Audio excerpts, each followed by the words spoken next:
Good evening, everyone, and welcome to the continuing 20th annual season of the Faith and Life Lecture Series. I'm Pastor Tim Westermeyer, the Senior Pastor of St. Philip the Deacon, and on behalf of this congregation, which is thrilled to present these events, it's my privilege and pleasure to welcome you all here tonight.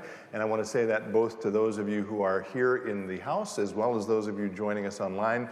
My hunch is we have a whole lot of people, possibly from around the world, joining us tonight. So a special welcome to all of you who are joining us online. We're so glad you are here. I always like to begin by asking, is anyone here, obviously I can't see you at home, but is anyone here in the room here for your first Faith and Life event? A few of you? Okay, good. Well, special welcome to you. If you have not been to a Faith and Life event in the past, I'll give you a little bit of sort of an overview. For the last 20 years, we have invited people from around the world, and indeed tonight we are inviting someone from halfway around the world who come from every conceivable occupation you can imagine: business people, nonprofit leaders, journalists, lawyers, doctors, bloggers, historians, academics, some theologians. We have not historically had a ton of theologians, and they come and they talk about what they do in the context of the Christian faith, and all of them are Christian. They come from a wide variety of traditions, but that's the common thing that connects them. And for tonight's flow, I will tell you, after I'm done introducing our guest, he will speak for, he's teasing me, he's talking about going on for an hour and a half. I don't think he's gonna go that long. He'll probably talk for 35, 40 minutes, 45 minutes, something like that. After that, and this is very important, we will have an opportunity for question and answer time. So those of you who are here in the hall, please be thinking of things to ask him, and you can come up to one of the microphones there or there. At that point, I'll invite you up to ask those questions. Those of you at home, you can write us a question on the Faith and Life website where you're currently watching this. I believe there's a box there for you to submit questions, or you can email a question to social, S-O-C-I-A-L, at spdlc.org, social@spdlc.org. I'm going to invite or introduce our speaker in a second. I do, though, want to say a special word of welcome to a pastor who he's traveling with. They just came into the States on Tuesday. I think right now I don't even know what time it is for them. They've given up figuring it out. But Pastor Kondo, it has been fabulous to spend some time with you. Thank you for being here tonight, and welcome to you as well.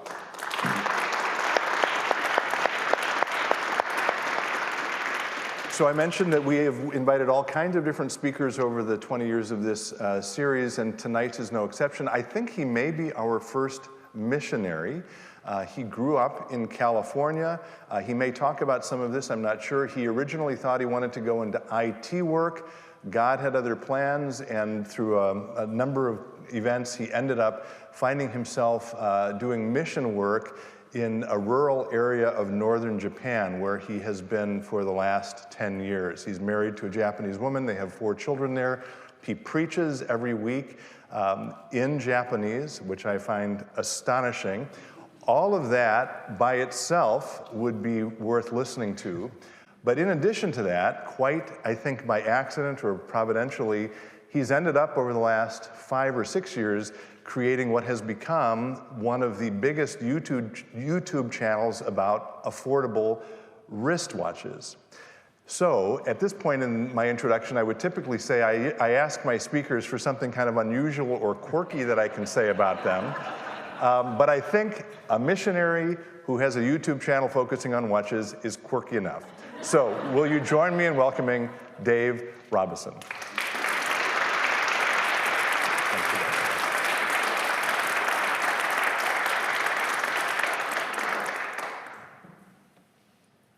Good evening, everybody. It is a pleasure to be here in Minnesota, and actually it's my first time in the state. Like I said, like Tim said, I'm originally from California, so it's good to be here. My grandmother was actually, grew up in this area and lived here. My dad was actually born in Minneapolis, but I think he moved out when he was around 2 years old, so doesn't have much memory. So I've always grown up hearing a lot about Minnesota from my grandmother. She's a big Vikings fan, so we got to do a little bit of touring today. So it's really exciting to finally be here. As Pastor Tim mentioned, yeah, I'm a missionary in Japan. We've been serving with my family in northeastern Japan for the past 10 years. First in a city called Morioka, which is where Pastor Kondo's church is. We've been working with his church the entire time, and then about 5 years ago, they decided to do a church plant in the city of Miyako, which is one of the cities that was heavily affected by the tsunami back in 2011. They've been doing relief work, and out of that relief work, they felt the burden to start a new church in that city. So 5 years ago, we were sent down there, and we've been in that rural town for the last 5 years. And tonight I'm going to talk to you about how I make videos about wristwatches and post them on YouTube. So yeah, that's a weird thing. And if you would have told me 5 years ago that I would be standing here giving a talk like this, I would have thought you were completely crazy. And it sounds pretty crazy.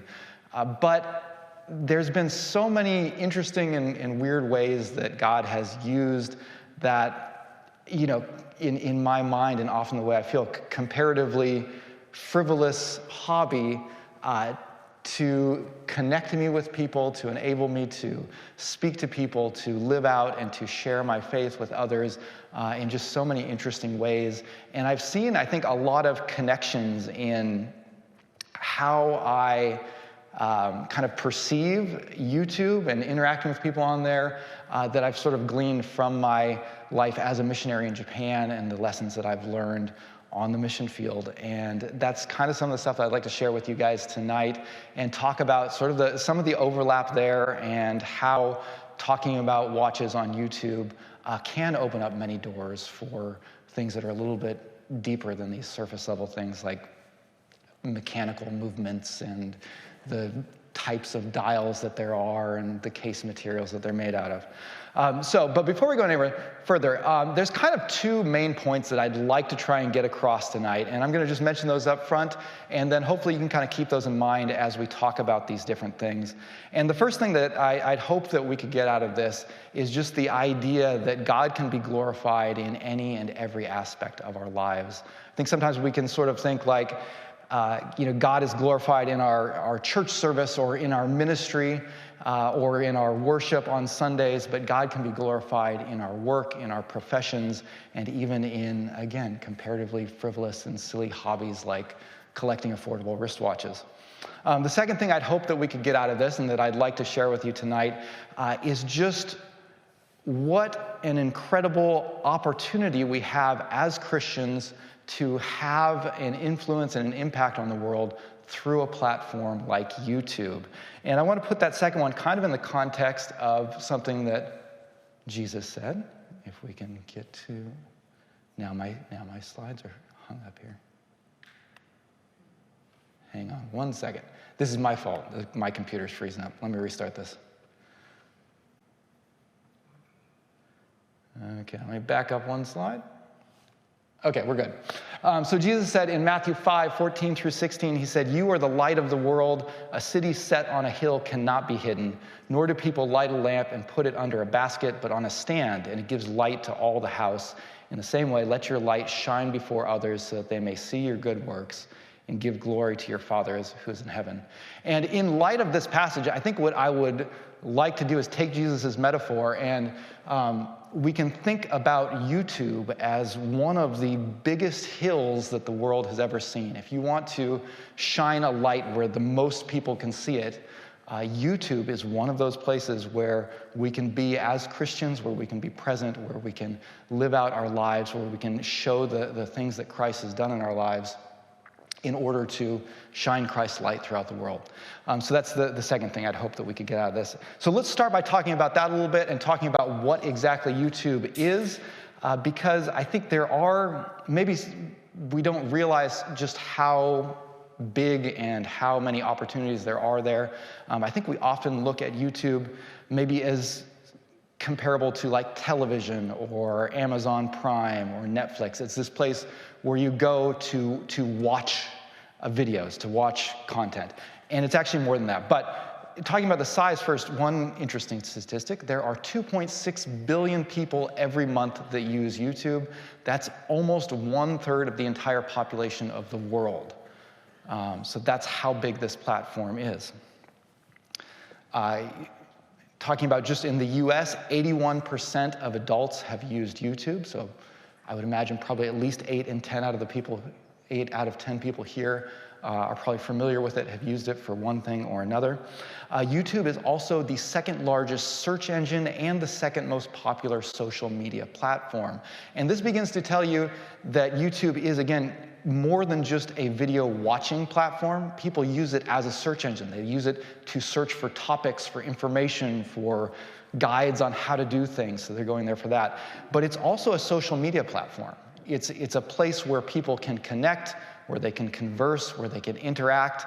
And so again, if you think of like Amazon Prime or Netflix or even cable television, that's a very one-way kind of medium. You sit down and you watch from there, and that's kind of the end of it. You might take what you've learned there and apply it in your life or something, but there's no communication with the person on the screen.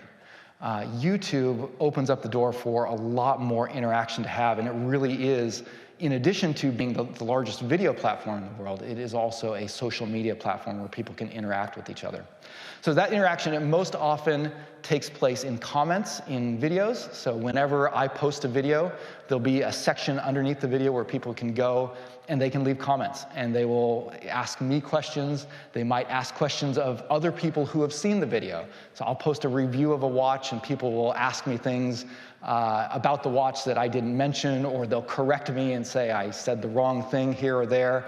And I have the opportunity to go back and I can reply to them, and I can talk with them and share with them.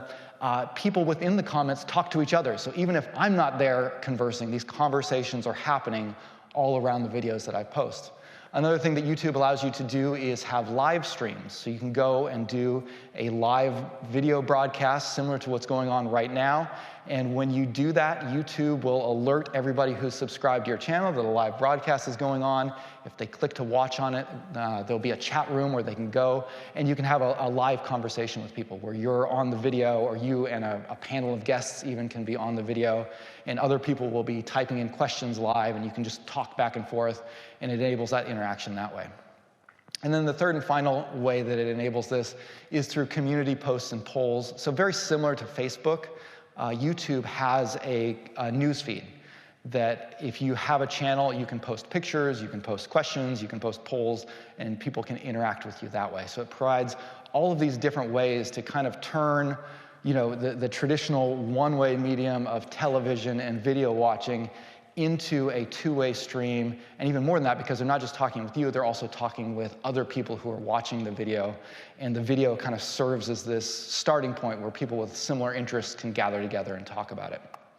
And so what YouTube has kind of become is a sort of digital town hall, I feel like. It's a place where people come to learn about and discuss topics that they're interested in, and to interact with people that share their interest, and to make new friends. And another way to look at this is a place where any person anywhere in the world has the chance to speak to up to 2.6 billion people instantly. So it's just an incredibly powerful platform in that sense. And again, it's a place where people from around the world are gathering. And when I think of that, and when I initially started considering starting a YouTube channel and considering that was something that came to my mind, is to me this feels like one of the biggest kind of missions fields that we've ever seen. But YouTube allows you to instantly get across vast geographic distance barriers, across cultural barriers, across so many of the difficulties that we have as missionaries with connecting with people. YouTube gives you the chance to get in front of people from countries all over the world in a very easy way. And as I started building that channel and doing it, I kind of began to think about it, and I started to approach the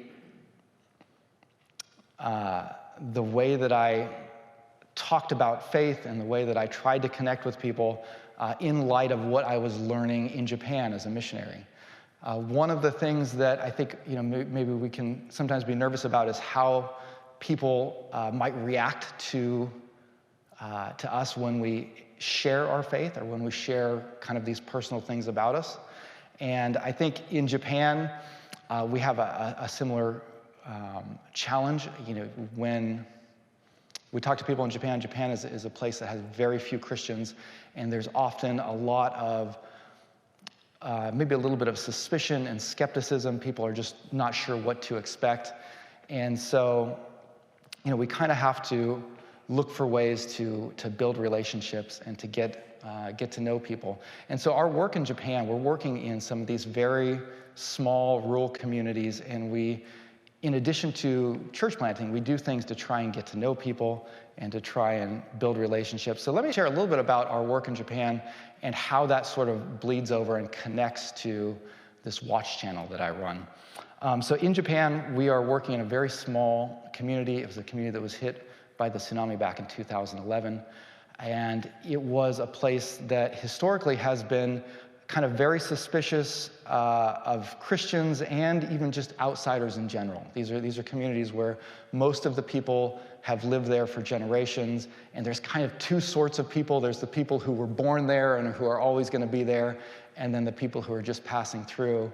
And often it can be difficult for the ones who are kind of the permanent residents there, the ones who are always going to be there, to really open up and trust the people that they don't know how long they're going to be there for.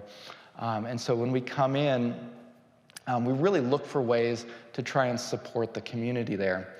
One of the ministries that we've been involved in from the start, so this is a community center, and it's in a community where people who lost houses in the tsunami have been relocated to.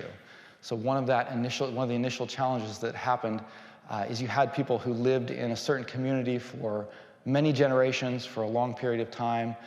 They'd never really had a need to get to know their neighbors because their neighbors had always been the same people.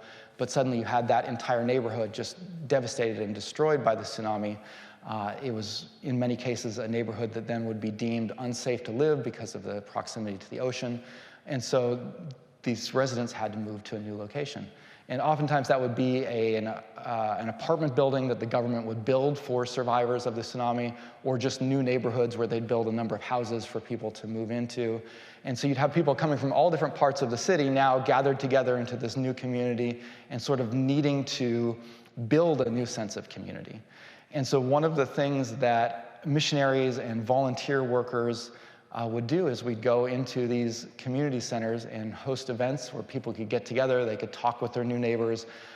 We would go and give them opportunities to talk about things that are on their hearts. Early on, there was a lot of trauma, and so there were volunteers that were coming in and just listening to people's stories about loss in the tsunami. And in more recent years, this is from about maybe this last year, my wife and I started a kind of exercise ministry. I say my wife and I, she's doing all the work here. She actually got certified in this program called Fumanet, which is a mental and physical dexterity program for elderly people. And so we're going and we're doing that in the community centers and trying to get to know people through that. Quick introduction to my family. So it's not just me in Japan. My wife Tomo, as Pastor Tim mentioned, was born and raised there. My oldest son was born in California, and my 3 younger children were all born in Japan. My youngest, Evangeline there, she's 1 year old, and she was actually born in Miyako. So she is, out of our family, she's the one kind of permanent resident. She's got the status of being born in Miyako, where the rest of us have moved there. So that kind of, I think, is kind of cool to me. Miyako is in northeastern Japan. So if you see it, it's in that yellow section, small writing on the top is Miyako City. You can see Tokyo down in the middle. It takes about 7 or 8 hours to drive from Tokyo up to Miyako, where we are. And it's a very rural place, but very beautiful place. Just really gorgeous scenery, gorgeous coastline. This is a very famous beach near our house, give you an idea of just sort of what the city looks like a little bit. But as missionaries going to Miyako, some of the challenges that we faced were the demographics there. So this is a city with a population of 50,000 people. And as many of you may or may not know, Japan is actually a place that has a very small Christian population, one of the smallest Christian populations in the world.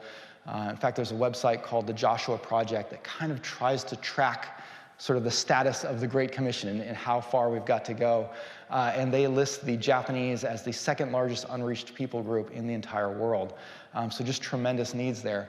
And even within that, a lot of the Christian population that is in Japan is more concentrated in the larger cities. So in the rural towns like Miyako, it's even lower. So we have a population of about 50,000 people in our city.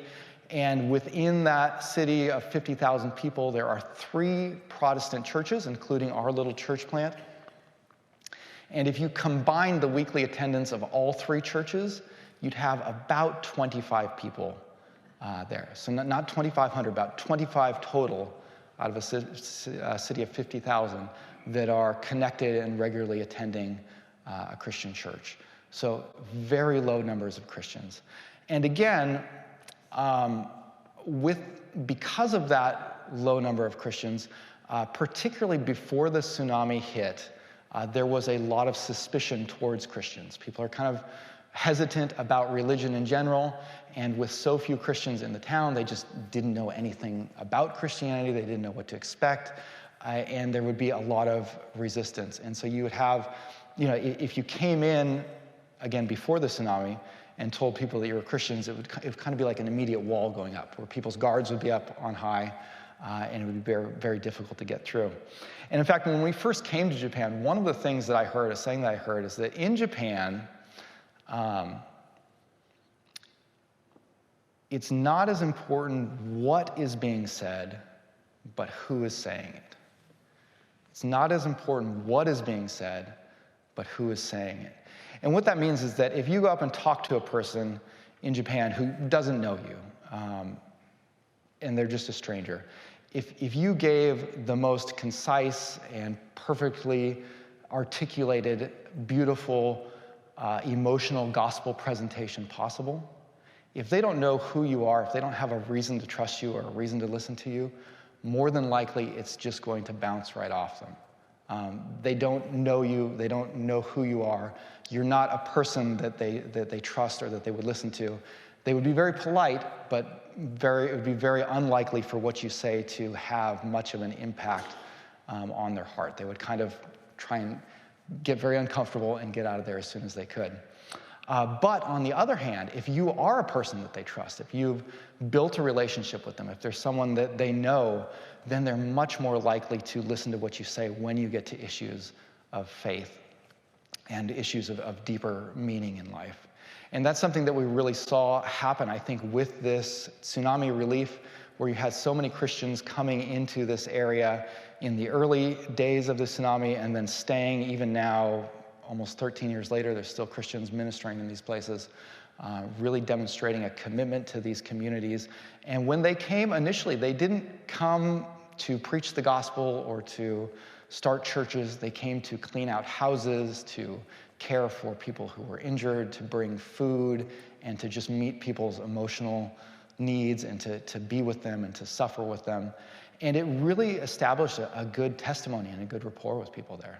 They came to have a good opinion of Christians, to trust Christians more, so that when we came as missionaries to be church planters, to start a church, we didn't really encounter that skepticism or that suspicion. People were very welcoming, they were very warm. They felt confident and comfortable to come to our church for events, to come and send their kids to our church. We teach English classes there, so we have a lot of kids that come for that. And I believe that attitude is really only made possible because of the relief work that was done. And when we first came to Japan, actually, as Pastor Kondo was taught a message that really resonated. And when he was talking about the relief work that was going on there, he preached from Matthew 23 about Jesus's ministry there. And that verse is talking about Jesus's. And when he went throughout all Galilee, teaching in their synagogues, proclaiming the gospel of the kingdom and healing every disease and every affliction among the people. We see in this kind of a two-pronged ministry that Jesus had.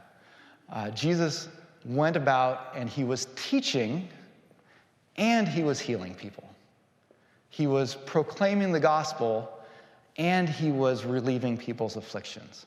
He did both of these things. He didn't do one or the other. And I think that oftentimes we as Christians, and maybe different churches and different denominations, we tend to specialize in one of the two. You might come from a background where You have a strong emphasis on preaching and teaching and being accurate in your presentation of what the Bible says and communicating that. But maybe you don't take it as important or serious to meet the needs of the poor or the sick or the hurting. You see that the core and the heart of the gospel is the message of the gospel and getting that out. Or other churches might take it the other way. They might have the core and the heart of the gospel being meeting the needs of the people and relieving suffering and feeding the hungry.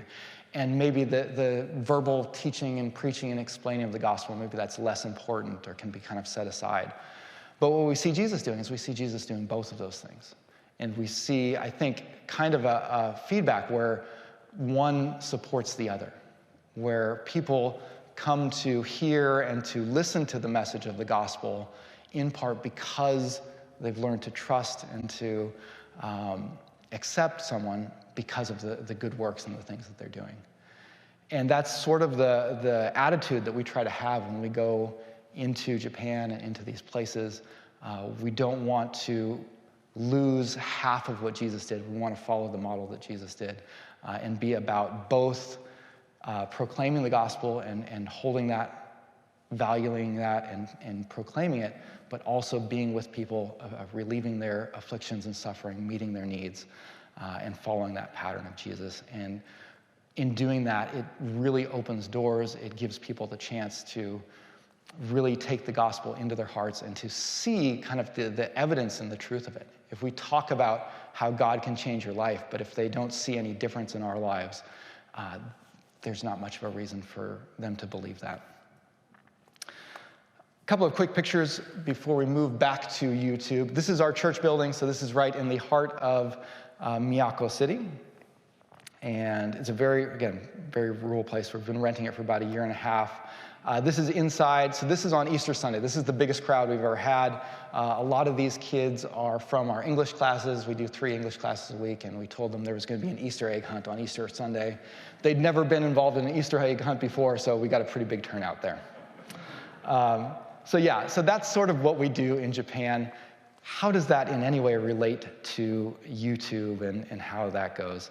Well, one of the things that I think I started to pick up on as I was doing this channel, so I started the channel about 5 years ago, and it started with me on home service. We were back in California. I had some free time on my hands. I was just getting interested in wristwatches because I was watching other people on YouTube talking about wristwatches. And also just having these thoughts about YouTube being like a really important part of modern life and a really good opportunity. And feeling like I at least wanted to try and understand how the platform worked, and thought, well, maybe I'll just start a channel about this new hobby that I have. I'll try and make a commitment to upload 1 video a week for a year and just see what happens. And my thinking was, at the very least, I'll learn how to talk in front of a camera. I'll learn how to use a camera well, how to do video editing, and how to build an audience, how to get people to find my videos, subscribe, and all of that will be really useful things so that in the future sometime, maybe I'll be able to make a really significant channel. Maybe I can make one about our missions work in Japan, or I could do a channel in Japanese explaining Christianity to Japanese people and make Christian content that way. But what I didn't expect is that by talking about watches, it would open up all of these doors for deeper conversations than that, and talking about faith. And I've had opportunities to pray with people. I've met new friends. I've gotten connected with Christians around the world, and all of that through talking about wristwatches. But that said, what I realized fairly early on is that every once in a while, it would kind of slip that I was a Christian in my videos. And the watch videos that I do are 99% of the time, I don't mention my faith at all. I try and make the best watch review videos I can, and I know that's what people are coming to see. They're not coming for a sermon, and so that's what the focus is. But even still, every once in a while, a Christian would be watching and they'd see a book on my bookshelf, or they'd see a prop that I was using, or I would let slip something about where we were, and people would start to figure out that I was a Christian. And then occasionally I would do question and answer videos where people would ask questions, and I'd say, hey, if there's anything you want to know about watches or me or the channel or anything, I'm going to do a video. Just submit your questions and I'll pick some and answer them. And oftentimes those would be opportunities where people would ask pretty deep questions sometimes and things that really connected to me, and I have an opportunity to kind of directly share the gospel in that kind of a video. And sometimes I would get negative responses from that, and that would make me nervous. Most of the times I would get positive, but about a month ago, Pastor Tim posted a video, maybe it's a little more, on his podcast, on the Reflections on Faith podcast, where he was talking about wristwatches and relating it to faith. And I thought, this is great. This is something I would like to share with the people who are watching my watch videos. So I put it on my community post and recommended that people go check it out. And there were a couple of comments on there where people were pretty negative. And it sort of shook me a little bit. I was sort of caught off guard. And they posted these comments, and I'm pretty sure they didn't even watch the video. Like, I'm 99% positive they were looking through their feed to find stuff about watches. They saw something come up that they related to religion, and most likely they had had a bad experience with Christianity or some kind of a negative opinion, and that just came to the front, and they started, commenting. So a couple of those comments that came up. One of them, one guy said, so religion filters its way into watch collecting. Safe space interrupted. And so he was kind of offended by that. Another guy commented and said, I watch you for watch content. And I feel strongly about religious content in that I don't like it. Pity, I used to like your vids. So he's kind of suggesting, okay, I'm going to stop watching your videos. I'm going to unsubscribe. So that kind of shook me a little bit. And I started to realize, I think, through seeing comments like these, and again, over the past few years, I started to realize that in a lot of ways, there are people in my audience that are similar to people in Japan, in that when the topic of religion comes up, a wall can often come up very quickly.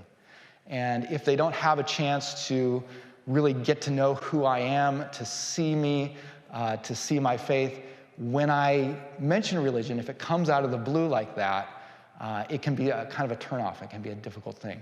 And so I try and find ways to, hopefully, through talking about watches and YouTube, allow Christ's work in me to shine through, the parts of me that he has affected and changed and impacted. I hope that even in some small way, they can show through in my videos, even as I'm talking about watches.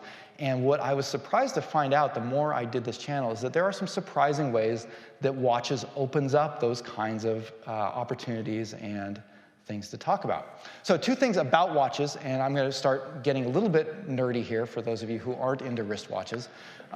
One thing, a watch tells a story, particularly when you get a bunch of watch enthusiasts or watch nerds or geeks in the same room.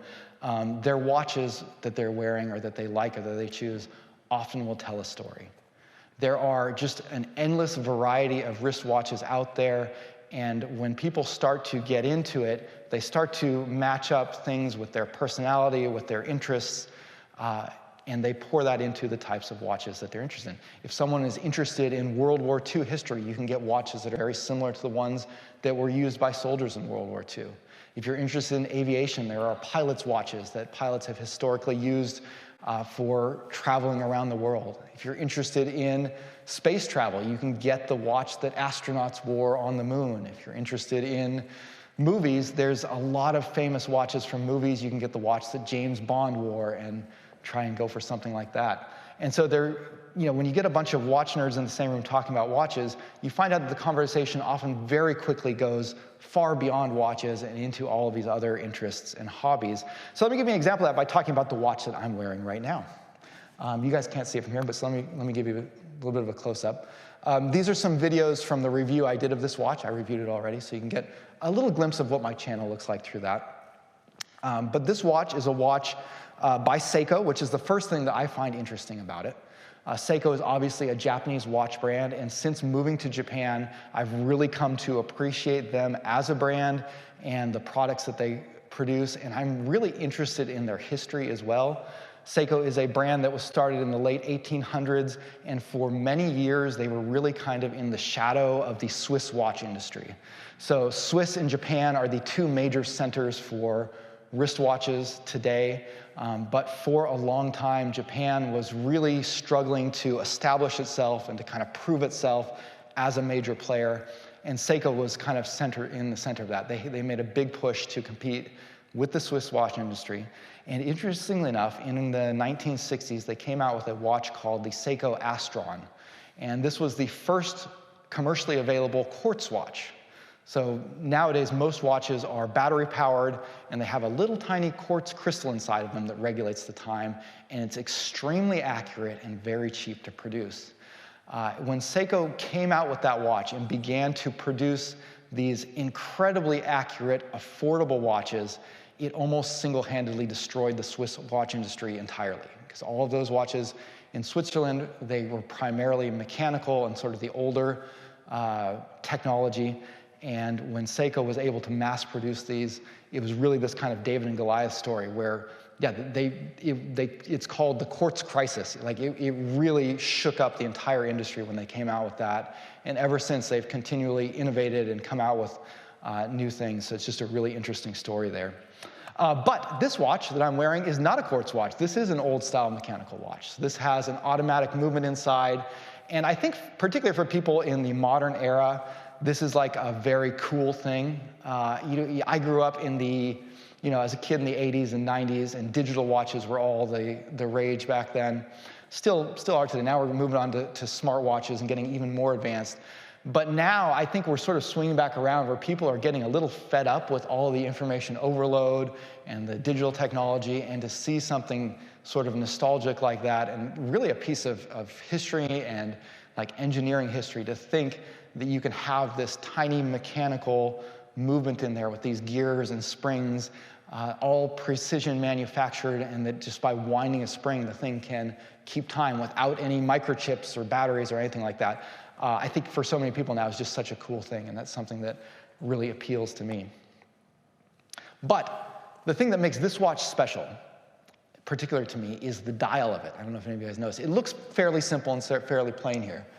It's a very dark, deep black. But the dial of this watch is actually made out of Japanese urushi, which is a type of Japanese lacquerware. You can see it has kind of a reflective finish, and you can see I'm kind of moving my hand around in there so you can see that mirror-like finish that it has. It almost looks like a wet ink on the dial. It almost looks like it's not dried, and you can kind of see when you look closely the different ways that the urushi has pooled and dried on there. It's not like a perfectly flat finish.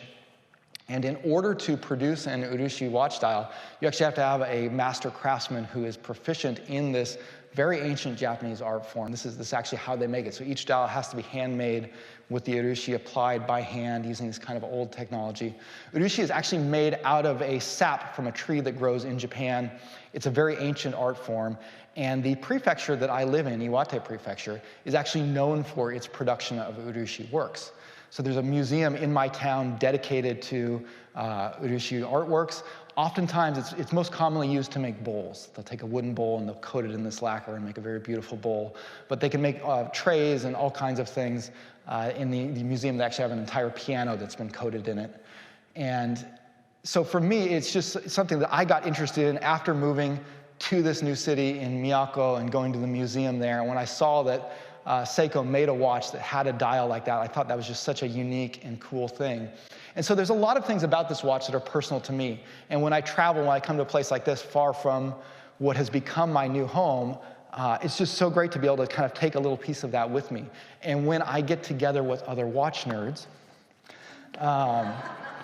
we have this opportunity to talk about our watches and what we like about them. And again, the conversations very quickly get a lot deeper than just talking about the specifics of it, because now if I'm talking about this watch, I'm talking about my hometown, I'm talking about Japan, I'm talking about the town that I live in and the art forms that they're famous for. And that's what watches enable people to do, and I think it's just such a beautiful and interesting thing. Along with that, then, watches can also build a community, and that's something that surprised me as well. I think this is true of a lot of different interests. Almost anything can lead us in that direction. But we've definitely seen communities kind of form around wristwatches. And one example of a community building event happened around this channel here. So this is not my channel. This is a channel called Just One More Watch. My channel is Just the Watch. This is Just One More Watch. I didn't mean to copy him, but I accidentally kind of did. He's a much bigger channel than me. He's one of the most popular and famous watch YouTubers on YouTube. He's a Scottish gentleman who lives in Australia, and everybody loves him. He's the nicest guy, funny guy, makes great videos. And I went to watch one of his videos one day, and I got an error message saying, this channel has been deleted by YouTube. I thought, this has to be a mistake, because again, it's one of the biggest channels out there. Everybody loves him. Clicked on another video, same thing. So I kind of befriended him a little bit, so I sent him a message, a direct message, asking what was going on. And he said he got this weird message from YouTube saying that YouTube had deleted his channel because he was promoting counterfeit goods on his YouTube channel. And that was completely ridiculous, because I've seen like every single one of his videos. Everybody watches his videos. We all know he's not promoting any counterfeit goods. It's just completely out of left field. And it was this time when like so many different people in the YouTube watch world were really like coming around Jody, and none of us had ever met him in person before. It was all connected just on YouTube and got to know him through there. But we were offended that our friend was being attacked like this. We all started making videos talking about how it was wrong for YouTube to do that. Pastor Tim actually posted a video talking about that as well, which is actually how I met Tim. We got connected when he posted that video. And we were kind of all talking about this. And it was this weird thing where the whole watch community kind of rose up to gather around and fight this injustice that was going on. And I feel like it made an impact. I don't know exactly what happened behind the scenes, but within about 24 hours, YouTube had restored his channel. Jody was able to make this I'm back video and explain all that happened. But it was a terrifying thing for him, because this is, he's a bigger channel. This is his full-time job. He has a family. If he loses his YouTube channel, it's the equivalent of getting fired, basically. And he had no recourse. It just came completely out of nowhere. So, and I think for a lot of watch YouTubers, it kind of scared us too. It's like, well, if YouTube can do that to him, then who knows how long our channels are going to be there. But it was interesting to see how a community had formed almost without us realizing it, where we had these friendships, we had these loyalties, we had these opportunities to interact and get to know each other, and we saw that come up. So in the midst of all that, if watches can tell a story, if watches can build a community, then certainly in the midst of that, there's going to be these opportunities for us to shine, or for me to shine as a light in YouTube, to use that as an opportunity to at least let some of my life of faith become visible in the watch videos that I do. And that's what the hope would be. And as I mentioned earlier, I got some negative comments on one of those posts. And that was about a month or so ago, a little over a month ago, I think. And it really kind of shook me, because at the time, my channel was just approaching 100,000 subscribers, which is kind of a big deal for a watch channel, or for any channel. If you get to 100,000 subscribers, YouTube will actually send you a plaque.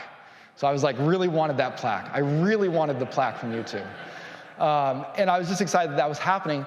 But then when I posted that video and I saw that negative reaction, I started thinking, maybe I should pull back a little bit. Maybe I shouldn't be too open about my faith, at least until after I get the plaque, right? Because if I start doing this, maybe people are going to unsubscribe. Maybe my subscriber count will start going down. And I really thought that. And I hated myself for thinking that, because it's like, I don't want to be ashamed of my faith, of that part of me. I don't want to be ashamed of what Christ has done in my life. I don't want to be pushed around by people who are making these comments and have that impact the way that I'm gonna walk and live. And so I kind of got this determination that I wanted to at least have one more chance to kind of really directly share something about my faith before I hit 100,000 subscribers. I didn't want to wait until after. I wanted to do it before and just see what would happen. And I was completely prepared. I was like, okay, so I might lose a bunch of subscribers. It might take me longer to get to 100,000 if I get there, but I'm going to do it. So I did another one of the question and answer videos. I said, submit your questions. And when I was at 99,000 subscribers, I published the video. And the number one question that I got was, why are you in Japan? In almost all of my videos, I started out by saying, hi, my name's Dave. I live in Japan, and I love to collect affordable watches. And I leave it at that. And so everybody knows I live in Japan because I always say it, but I don't always say why. So that's what the most common question was asked, why are you in Japan? So perfect opportunity, because I'm a missionary in Japan, to share. There's no way you can't talk about faith and answer that question. So when I got to that part of the video where I was answering that question, I said, to put it simply, I'm a missionary in Japan. And if you want to go a little bit deeper, why I became a missionary in Japan is basically because I believe that the Bible is 100% true. And if the Bible is true, then there is this amazing, beautiful message called the gospel, and there's a need for everybody to hear it. And for me personally and specifically, I thought I had even a deeper burden for the Japanese people because I have Japanese heritage in me. My grandmother was actually a Japanese Christian. She was born and raised in Japan. She went through World War II in Okinawa. And then after the war, she married my grandfather, who was an American, and they moved back to the United States. And hearing her story, I was always amazed by it, but I always felt a little bit, conflicted or curious or, just had a weird feeling in knowing how few Christians there were in Japan. And yet, for some reason, my grandmother was one of the few Christians there, and she had to leave the country. And I felt like, okay, so the Christian population, it went down by one when she had to move to America. And yet, in God's crazy plan and wisdom and mercy, her grandson gets to go back as a missionary and speak to her people, and in a very deep way, my people as well. And not only me, but actually my younger brother is also a missionary in Japan. So 2 of her grandchildren got to go back as missionaries, and I thought that was so cool. And I mentioned that in the video, and I kind of closed it by saying, my hope is that the people of Japan will find the same hope and joy that I have found in Christ, and that they'll be able to find it too. And I hope that anybody who's watching this video also will have that opportunity. And I thought I might be crossing the line a little bit there, that maybe that was too direct. Because again, in my mind, I'm looking at this very similar to how I would look at people in Japan, and knowing that there are people that have that strong reservation, and hoping that I'd had a chance in all the videos that I've done before to sort of shine a little bit about myself into that, so that they wouldn't have a strong negative reaction to hearing me say that. So I waited to see what the comments that were going to come in. Again, expecting a lot of negative ones and maybe a loss of subscribers, but it's actually the complete opposite. I don't know if I got a single negative comment, and I got a lot of comments that just really blew me away. So let me share some of those with you as we close this, and then we'll go into the Q&A time. But these are some of the comments I received from that video that I think really demonstrate how, again, a platform like YouTube, how an opportunity to live out our faith in a public space, how that can have an impact on people's lives in unexpected ways. So one of the comments I got, someone said, really respect the down-to-earth faith talk. Not many people would be open about that, and it's really inspiring to hear your story and history. Another comment that I got, someone said, I think it's really cool that you're willing to talk about your faith on YouTube. I think a lot of people try to hide that kind of thing, which I almost did. So lots of respect to you. Keep preaching. And so that to me is one of the things I think I've seen a lot when I do talk about faith, is that there are a lot of Christians that kind of come out and they're encouraged by that. And I feel like in this modern time, as Christians, from a PR standpoint, it's not always a great thing to tell people that you're a Christian. People can have very strong negative reactions to that, and we can feel that pressure to keep that part of ourselves quiet. And yet, Christians are encouraged to see somebody public sharing their faith. And I hope that by me being that public person, that they can be encouraged to do the same. And again, seeing some of the responses we got here, it wasn't as bad as I thought it was going to be. Another one, this is pretty cool. It says, wow, major respect. I'm a new Christian. I was a dead set atheist, and then Jesus touched my heart. This is another thing that I often see. Christians will come and they'll start sharing their testimony. They'll start sharing what Jesus has done in their lives. And it's obviously incredibly encouraging for me to read it, but they're also sharing their testimony with all the other people who are reading the comments, many of whom may not be Christians. So just so encouraging to see other Christians come out and sort of share that part of their lives and to have that interaction with them. This was an interesting one. A little bit longer. Someone said, thank you for sharing your work there. I'm a devout Muslim Filipino, and I find a kindred spirit in your approach to affordable watches and love for Japanese culture. I've always believed in unity and diversity, and I know for a fact that if people were better Muslims, better Christians, better Jews, etc., the world would be better if we embrace our differences. Please continue your honest reviews and sharing. God bless. Another one from someone of a different faith. I'm a Buddhist. I'm not religious, but I was touched by your work in Japan and your belief. It's refreshing, and I've been watching for quite some time, but I'll subscribe now. Another one that I got from an atheist. As an old atheist, it's still good to hear that your faith gives you a direction and meaning in life. And then one more non-religious person. They said, you know, the best part of this video was the section on your faith and why it means so much to you in your daily life. I'm not religious nor a believer, but when you speak about your beliefs, it's quite heartwarming. The watch content is amazing, Dave, but thank you for opening up to us just a bit. So it was just so encouraging to see people who were definitely not Christians, were from different faiths or non-faiths, and yet they were encouraged by me sharing my faith and what Christ had done in my life. And I found that to be an encouraging thing, to see that I have that opportunity to at least allow the light of Christ to shine a little bit through me. And, you know, I don't get to see all these people. I can answer back to them in comments, but, you know, my real hope is that they'll have other Christians around them, and when they see something in me, hopefully that will spark conversations in their face-to-face lives, and that they'll be more open to hearing the gospel through that. Two other interesting things that happen. A lot of times people start asking questions, and it sparks a great chance for debate. This is a very tricky one, very specific to Japan, but one guy said, I know a lot of Christians do also believe or honor the traditional Shinto in Japan.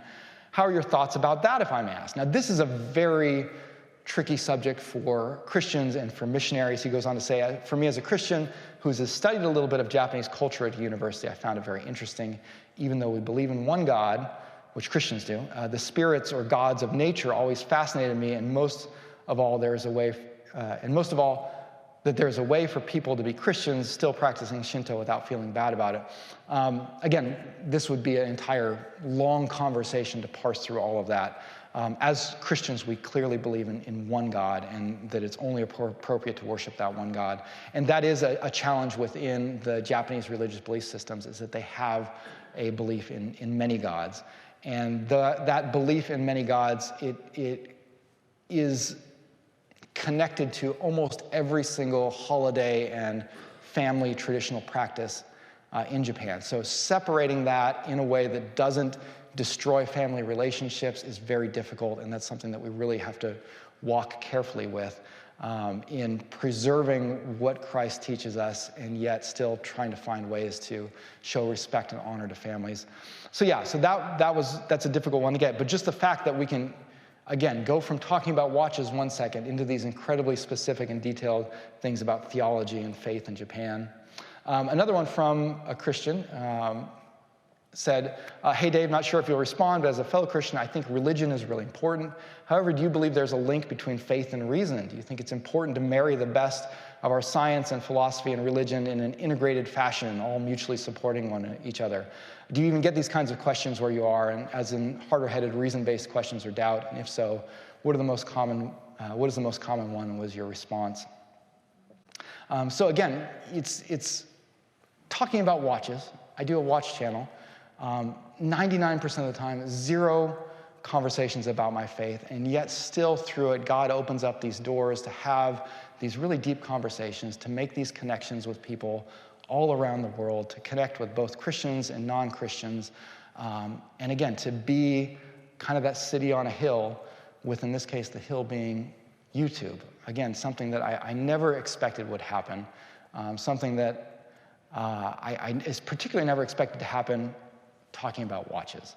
And yet I think that it really shows that point that we as Christians, we can glorify God, and we should try to glorify God in everything that we do. And there's so many different ways he might work through us, so many ways he might connect us with other people, even through things as frivolous as our hobbies, even in our work and in other places. And it's just an opportunity I think we should all think about and look for what God might be doing in there. And then again, also, just considering how we might be a part of this kind of great social media thing that really opens up the doors to connect with so many people in this kind of new, unique way. So with that, I'm going to go ahead and close, and we'll turn it over for questions and answers.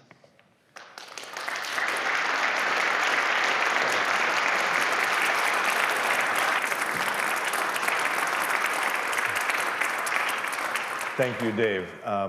You can sit down and relax for 1 second. I'm going to make a couple quick announcements, and then we'll turn it over to Dave again for some questions and answers. I posted something on my Instagram account called Reflections on Faith this morning. Dave and Pastor Kondo have been here since Tuesday, and I think I said something like, I have been thoroughly enjoying my time with Dave over the last couple days, and someone who knows me saw the post and said, have you been thoroughly enjoying it, or are you completely geeking out? And it's probably the latter. But thank you, Dave, for your very thoughtful reflections. Let me lift up the next Faith in Life event featuring Cole Arthur Riley. That's on March 9th. So coming up relatively quickly. And if you would like to be reminded about that, again, please go to our website, sign up for our emails, go to our social media channels, and we will alert you about those upcoming things. Cole is a very well-known author, very young author, who will be a really powerful speaker. So I hope you can join us for that. I also want to, as always, say a word of thanks to the people who make these events possible. I mentioned when I welcomed you all, this is the 20th anniversary of this series. And I started it 20 years ago with 5 speakers and not a single dime to pay for any of it. Ever since then, we have operated in the black every year consistently, thanks to the generosity of individuals and corporations in the area.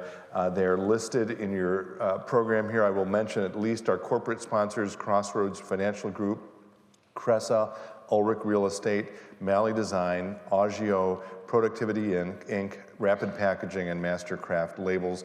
Many of the sponsors are, and individuals as well, and again, I'm not going to read all of them, are here tonight or watching online. Will you join me in thanking them for making these events possible?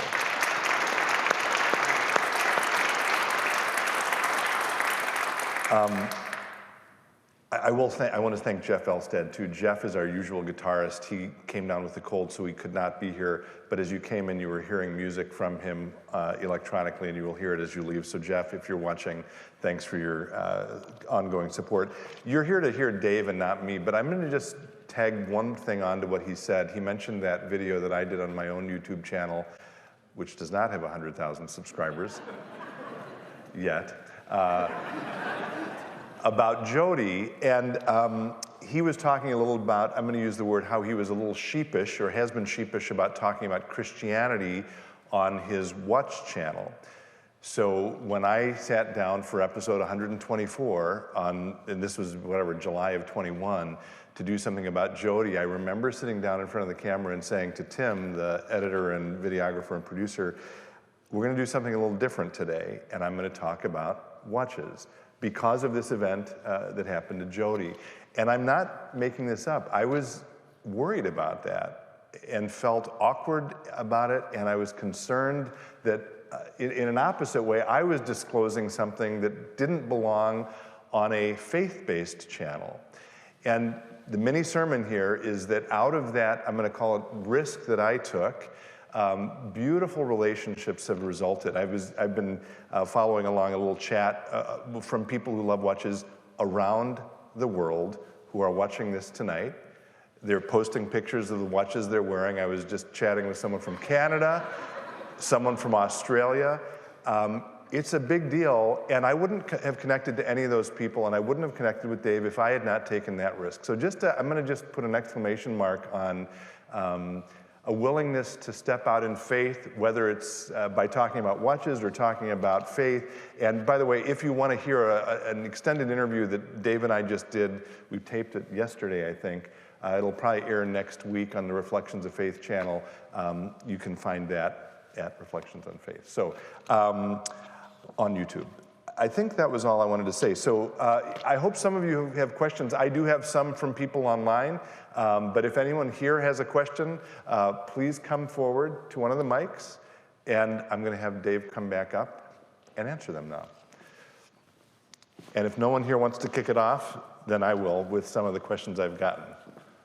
The first one's always the hardest. Oh, we do have one. Okay, Stan. Hello. I enjoyed the presentation very much. Thanks for coming. I have a question somewhat unrelated to the topic of your discussion, but it's just out of a curiosity about Japan. I noticed on one of the maps you had there, the town that you are living in is not too far, maybe, from Fukushima. and the tsunami. Yeah. And if my brain tells me correctly, that was a radioactive problem. Correct. And I'm just curious, if it's 10 years later, what is the situation? Do you worry about that, or has that whole region been so if evacuated? if you see the yellow portion of this map that's on the Pacific coast, so the right side, there's 3 prefectures. Miyako is where we live, which is in the northernmost prefecture. You see the little red writing there. The bottom of this yellow area down here is Fukushima. So we're fairly far from it. We're kind of far from Fukushima. So there's not, at this point, where we are, there's not a concern for radiation. In Fukushima, in the area around the power plant, there still is. There's still places that are uninhabitable. In fact, we recently drove through the area on the way to Tokyo. We kind of made a wrong turn. There's 2 roads to get to Tokyo. One is to go through Fukushima, and one is to go inland. We accidentally took the road through Fukushima, and they still have radiation meters posted along the road telling you what the radiation levels are at these places. So we didn't do any rest stops or anything along there. But yeah, it was kind of interesting. But yeah, in Fukushima, in the area around the power plant, there's still radiation and still areas that you can't go into. But where we are, it's not an issue, yeah. Okay. I've got a bunch, but we'll just dive in here. First one is, have they sent you your 100,000 subscriber plaque yet? It came while I was here.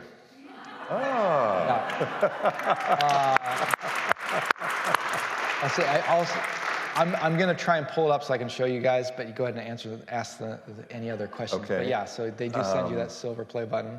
My wife opened it up and sent me a picture of it while I was over here. Oh.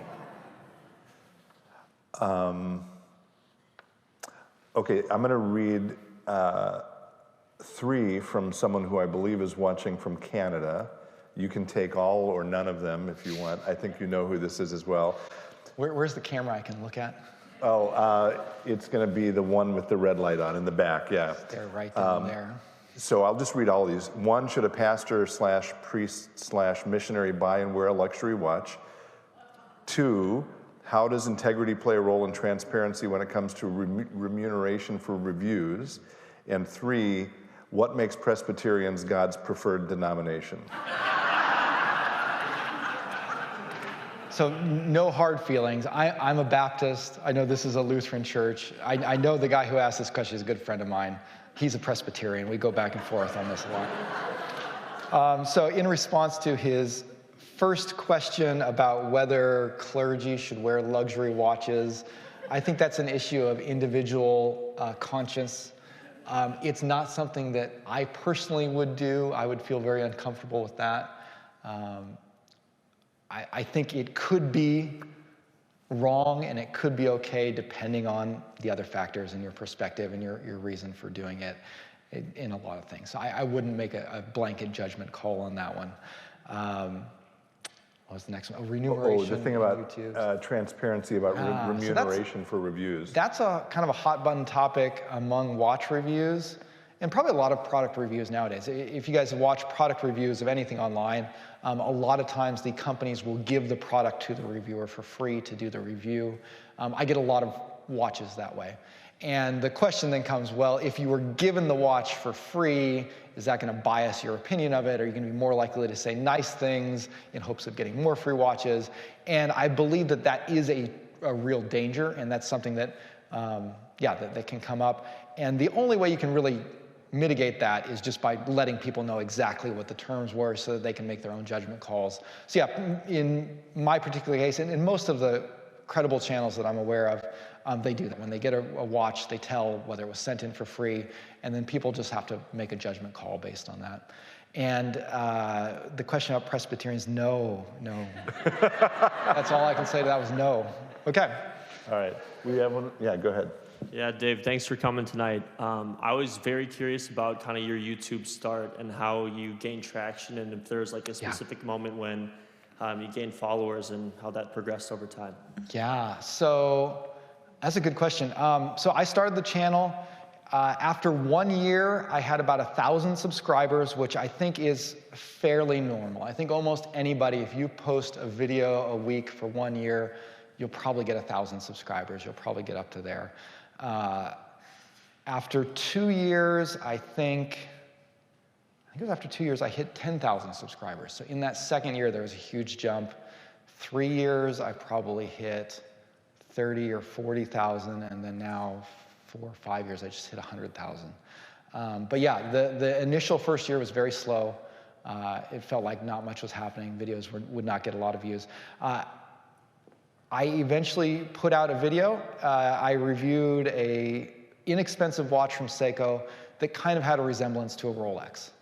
And that was basically the title and the thumbnail of the video. People are interested in Rolexes, and they're interested in not spending $10,000. And I didn't see that coming. I should have clued in. That would have been a good one. But that video has since gone on to get over 1 million views. And so that video really launched the entire channel. I didn't think it was a great video. I almost didn't upload it because I was kind of tired when I was making it. I didn't think it turned out that well. But I figured, well, might as well do it. But yeah, that one just spiked like crazy. And it's kind of been like that. There's been every once in a while I'll produce a video that, for whatever reason, it just takes off. And that's really how my channel has grown. It's whenever I do a video that gets a lot of traction, that kind of goes mildly viral, then I get a pretty big gain of subscribers. Recently, it's sort of been more steady. I'm getting about 4,500 new subscribers every month right now. And that's without having a well-performing video. If I happen to make a video that catches on, then that number will jump up. So yeah, so it'll be interesting to see how it goes from here. But yeah, it was eventually just one video caught traction, and that really, like from then, YouTube started recommending my channel more and more on all the videos, yeah. All right. This is a genuine question, Dave, which maybe you can just say, well, I just answered it through your response, but I am not making this up. It's, what advice do you have for Pastor Tim to grow his channel? These are all anonymously submitted, or are these anonymously submitted? They are. I have no idea who they're from. I'm sure you don't know who submitted that one. Okay. No, actually, we talked about this. That was one we did it after I first got in contact with Pastor Tim. He asked to do a Zoom call, and that was one of the things he was asking. I don't know. Do you want me to talk about this publicly, or maybe not? No, okay, so we'll talk later. So, honest opinion, Reflections on Faith, I am absolutely blown away at the quality and the production and the content of that channel. You guys have better looking video and cleaner audio on a technical level than I do. I think the challenge that you have as a faith-based channel is like you say, you're very reserved to do the real clickbaity, play the game kind of thing, which you can't do as a faith-based channel, because you tarnish your reputation as a pastor, and you lose trust that way. And a faith-based channel is all about having very deep trust with people. So I think it's a much more difficult thing to gain that. You know, as a channel that, again, 99% of the time doesn't focus on faith, I can make videos that say, this watch is as good as a Rolex and only costs $100. And it's a very clickbaity thing. And I'll do things like that, and then I will try and justify. I've never done one that says it's as good as a Rolex, because it's not. A Rolex is going to be better than every $100 watch out there.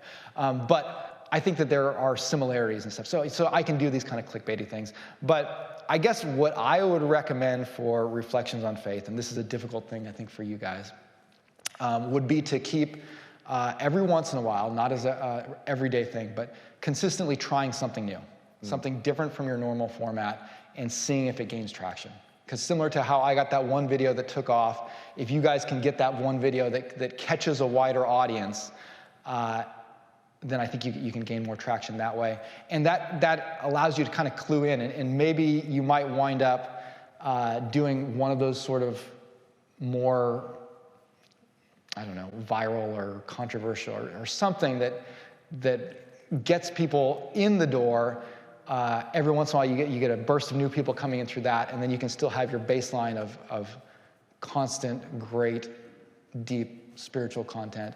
That would be what I would try to grow the channel, is to try new things every now and then and see what gains traction. If you find one, then keep doing that every now and then. Yeah. All right. Well, we're trying something new this week with you as an interviewer or interviewee. Another question.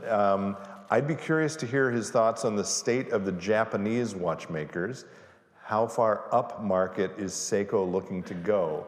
Is there a coordinated effort by, this is sort of geeky, is there a coordinated effort by Epson to have Orient be the Toyota watch brand and Seiko be the Lexus? What other Japanese watch brands should we have on our radar? Yeah, that's an interesting one. Did anybody understand any of that? Yeah, so they were talking about Seiko and Orient. Seiko, you guys know about, I talked about them today. As far as them going up market, Seiko's prices have consistently gone higher and higher in recent years, and it seems like they're trying to move from making really affordable watches to making more kind of mid-level. Seiko actually goes all the way up into the luxury level. They'll make watches that cost up to $100,000, but those will be under their Grand Seiko line. So they have a luxury watch segment. So they'll go clear up there, and they've been making some pretty impressive watches lately from, again, more of a geeky standpoint. I actually don't feel like Seiko is leaving the budget section behind, and I think that my opinion on that really changed recently. They came out with a pretty affordable GMT watch. So it's a watch that can tell the time in 2 time zones at once. It has an extra hand on the dial, and in order to do that, they actually made a brand new mechanical movement that can do that. And so typically, to make a mechanical GMT watch was very expensive. They actually went out and produced a low-cost movement, one of the first ones like that.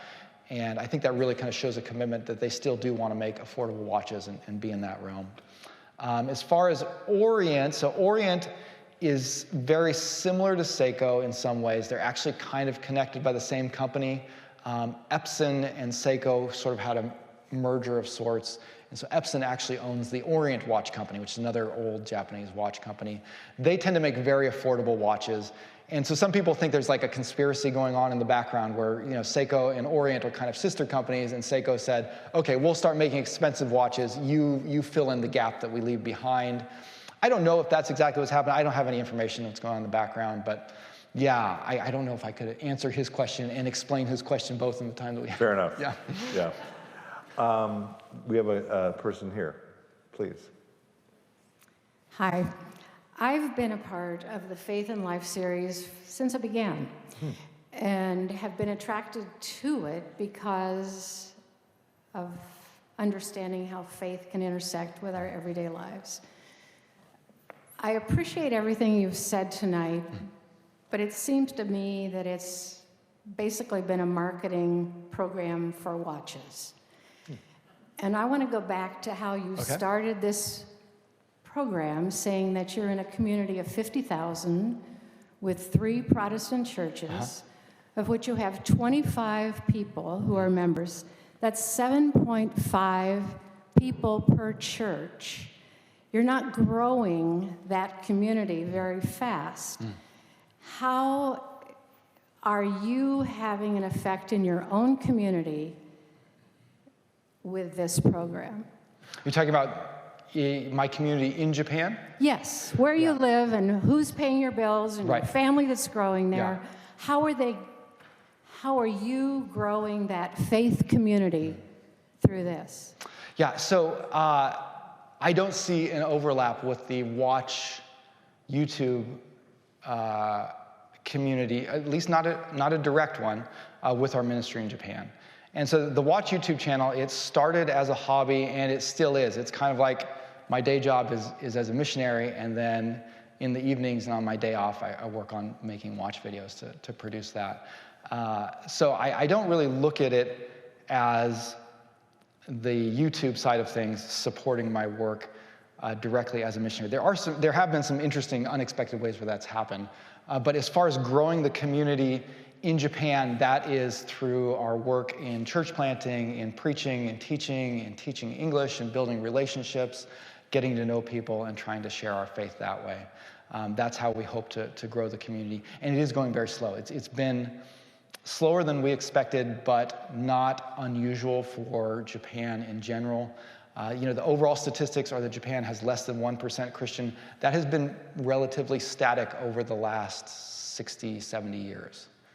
So there's been missionaries laboring in Japan since the late 1800s, and the population hasn't grown dramatically. So over 150 years of Protestant missions, and this is still where we're at. Why that is and what it's going to take to get that would, I think, take another hour-and-a-half talk, so I'll leave it there. Ways that this has surprisingly interacted with the ministry in Miyako, a couple of them. So when I did this last one and explained a little bit about my missionary work there, I actually had people commenting, asking if they could support us. They wanted to send in some financial gifts to support the work we were doing there. So we had some extra supporters coming through that. Last summer, we went back to meet with churches and try and build some relationships with new churches. And I got an email before then. Someone emailed me and said, hey, I love your watch videos. I'm going to be going on a trip to Japan. Do you have any recommendations for a watch I should pick up while I was there? And oh, by the way, I heard that you're a Christian. I really appreciate that. I go to such and such church in this city. And I was surprised because the church that he mentioned was about 20 minutes from my parents' house where we were going. And so I was like, well, no way. I'm about to go back to California this summer, and I'm going to be like right in your area. And I didn't ask anything of him. He emailed back and said, I'm going to talk to my pastor and see if he can come and share at our church and talk about what you're doing in Japan. So he did. I got to go meet his pastor. They invited us to come to their church. Family had a wonderful time, and we got to kind of share about what we're doing in Japan with this new church there, and they're praying for us. And yeah, it doesn't always lead to direct financial support, but just in a lot of ways receiving encouragement and support from people I never would have met, and even a lot of you guys tonight. I hope that you will pray for Japan after hearing this, even though the primary topic was to talk about watches. So I see even this opportunity to come and share about that as, in an indirect way, allowing Christians from around the world to take part through prayer in support of the work that God is doing in Miyako. Thank you for coming tonight. I really have enjoyed your talk and hearing your story, and I think you're doing a beautiful job of sharing God's light in the world. I'm interested in the social media aspect of what you do because, of course, we hear a lot of negative about what social media is doing to us these days, and I can speak to it personally, for sure. And yet it does a lot of beautiful things. So as many things are on this planet, we have to kind of work with the good and the bad. But specifically, I'm interested in your take on that topic because you have a different worldview. And you're experiencing this in Japan as opposed to our experience here in the United States. And then also as a father, you've got some kids coming up the ranks there. So I'm interested in what you might think about those kind of subjects. Thank you. Social media and how it affects that negatively and positively. Right, and the mental health aspects, and of course, you spoke a little bit about the negative responses you've gotten and how you've had to deal with those negative responses yourself, and we all do. Yeah. Thank you. That's a great question, and it is a very complex issue. Because there are wonderful things that can happen as a result of social media and YouTube, and absolutely devastating things that can happen as well. I don't think there's like a way that we can just directly eliminate the negative things, and I don't think we can just like cut off and kill social media at this point, whether we should or not. But I don't think it's possible.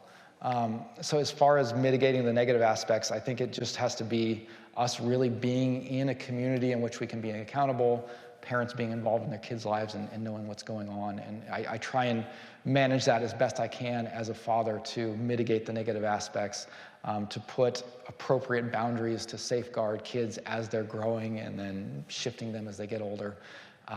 My oldest is only 11, so far that hasn't become an issue, but that's something that, we're constantly thinking about. But on the positive side of things, I would hope that our reaction to that would be, on the one hand, to put those appropriate safeguards, to be accountable in community, but then also to put as much good to use as we can on those platforms. Use the good that we can and try and mitigate the bad. Just one quick example of something that I thought was really interesting. So in Japan, we have a lot of people that have social issues, anxiety issues, depressions, a lot of mental health issues there. We had a guy come to our church one day, and he came completely unannounced, out of the blue, not our church in Miyako, but in Morioka, in the major city. And that's very unusual. People don't come to Japanese churches unless they know someone who's invited them, especially if they don't have a reason to be there. So we were really curious why he was there. And when we finally got the story from him, he explained that he was a Christian. He had become a Christian by watching videos on YouTube. There was a Japanese pastor who was posting Christian content on YouTube. He'd been going through a difficult time in life and spending a lot of time on his computer. He watched the videos, became a Christian through that, and one day the pastor he was watching the video said, if anybody's become a Christian through watching one of these videos, you need to find a church in your area and go get connected there. And so he did. He came to our church. He started coming. He's been coming ever since. Been a good friend of mine. And it's just been amazing to see the way that God's worked in his life, and yet that started with social media. And so seeing God, again, he can use these in very beautiful and wonderful ways for his purpose. Satan can use it for very destructive ways. I think we as Christians, we need to be careful of the bad and try to amplify the good as much as we can. I'm going to ask the last question. After he answers, do not applaud wildly yet. Let me come up and give him a gift, and then you can applaud wildly. But the question is, would you consider starting a second channel about your faith or about a missionary work or about being a Christian in Japan? Which is, well, you can answer that however you want. But. Yeah, so that was my thought originally, was, again, I'll start this stupid watch channel, let's say that, and do this for a while, and then I'll learn so I can make a real channel, like a real significant. That was when I started it at the very beginning. That was my attitude going in. And again, it's been surprising to see how significant this watch channel has become in the ways that it's opened up doors and that God's used it. So I definitely have a different perspective on that. I still would love to be producing other content. A lot of it is just finding time to do it. But I do actually have a channel about missions. So if anybody is interested, it's Dave and Tomo. My wife's name is Tomo. If you search YouTube for Dave and Tomo, it should come up. And I don't upload there very frequently, but my hope and my plan this year is to start regularly, at least once a month, doing a video, taking some of the things I've learned from the watch side of things and trying to produce video content to share about what we're doing in missions. Long term, if I ever get the time and if I get the confidence in Japanese, I would like to start a Japanese language channel talking about Christian topics for Japanese, because there's very few of those kinds of channels in Japanese language. So I'd love to do something like that as well. Yeah. Okay. So thank you all for coming out here in Plymouth. I'm so glad you did. Thanks to everyone who is joining us online. We're grateful for your presence wherever you are in the world.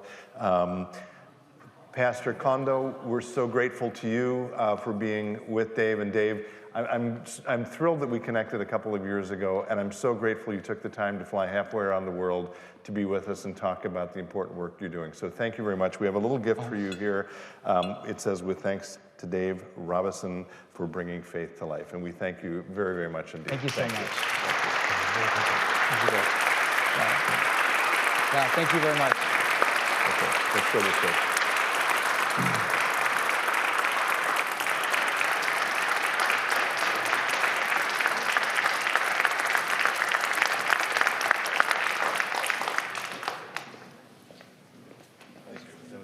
Yeah, thank you so much for having me. Oh, Yeah, sorry, I went a little long. No.